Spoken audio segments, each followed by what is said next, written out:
Hello and welcome to the fifth lesson on the closer framework from Alex Hormozi. All credits go to him for this, but I'm just here to explain it and to vent it and how you say it, pay it forward. Yes. So, explain away their fears. You're going to get objections. And the objections that will come in you can scale them under three things. So basically circumstance, other things to blame, like time, like they have to move, they have to do something, they don't have the money right now. Those are circumstance things. And the second big category of objections is decision maker. So who's in power? Is it them, or do they cast away the power to someone else? Do they have to ask their spouse first? Do they have to ask their partner first? Do they have to ask whoever first? And the third one is stall. Basically, they have to think about it. They have to, I don't think this is a good time, I need to wait a week. I have to think about it. That's the third one. For circumstances, one of the things you can do is basically ask them also questions.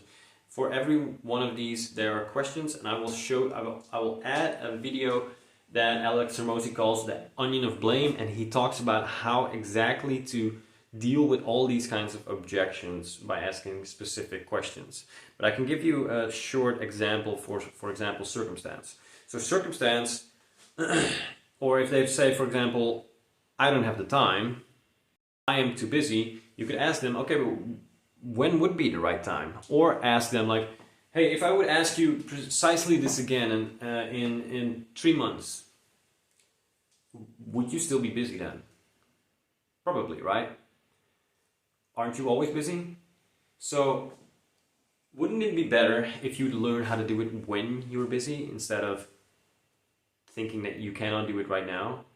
Wouldn't it be exactly the right time when you're busy? Because if you learn to do it when you're busy, you can also do it really well when you're not. Second one, I can't afford it. You just say to them like, hey, if I would offer you a Ferrari for 5,000 euros or dollars, would you be able to find the money? Right. So is it really that you cannot afford it? Or is it that you don't think it's worth the money? If they say yes to that question, I don't think it's worth it. So why not? Haven't we established that this is your goal? Haven't we established that if you invest in this, it would make you more money? Because if money is a problem, that might be exactly the reason to do this, right? Because it will make you more, in my case. So, do you see, it's always question-based. You're just curious, like, isn't that the exact reason why you should do it? Because you're busy? Isn't it exactly the reason that why you can afford it? Shouldn't that be the reason to do it? Because it will make you more money, it will make you more healthy, and therefore you can focus more on your financials. Whatever it is, that's how you deal with it. Now, decision makers. This is one of the toughest objections to deal with. Because it ties into relationships between people. There's a lot of emotion there. So be prepared to strike out when you first try this. I myself am not a master of this as well, but I do know in theory how you should deal with it. So, one of the easy way to do it is to circumvent and ask, alright, what if they say no? Would you not do it, or would you still do it?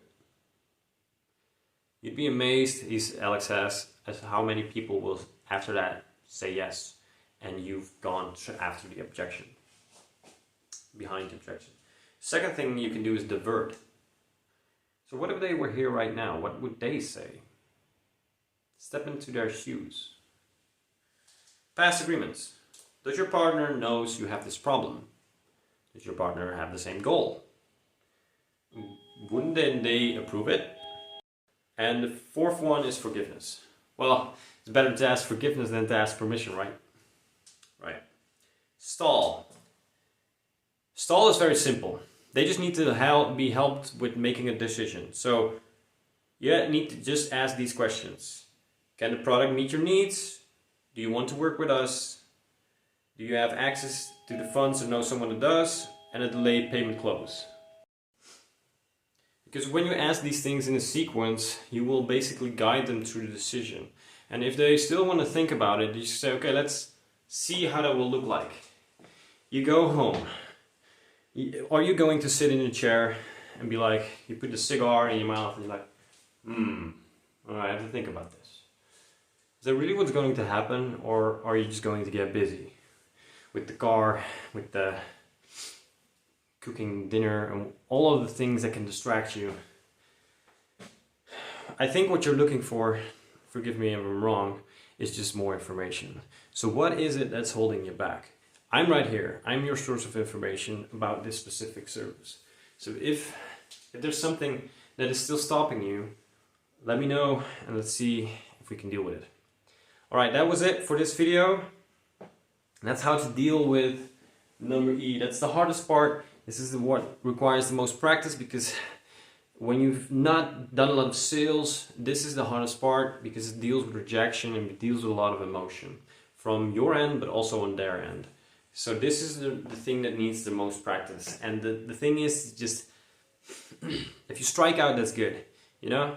If you do it wrong, that's fine. You just need to do it over and over and reflect, like, okay, record your meetings, which I will talk about later in this course, so that you can watch them back and see where things went wrong, where you went off script, for example. It's going to happen, it's not a bad thing. And the next letter that we will talk about is the R, which stands for reinforcing their decision. It's basically after you made the sales, after you move through all of the objections. Oh, and one last thing, if you have a free trial for your service or a guarantee, say to them, I'm not asking you to make the decision right now. I'm asking you to just make an informed decision. If you say yes right now, you can just check it out for yourself and see if it fits for you. And we get to know, like, oh, does this fit you? And if it doesn't, you can get all your money back. So why wait? Like, the sooner we do that, the sooner you'll know that this is for you or not. Okay, that really was it. Thank you for watching. See you in the next one. And just remember to break through and grow like bamboo.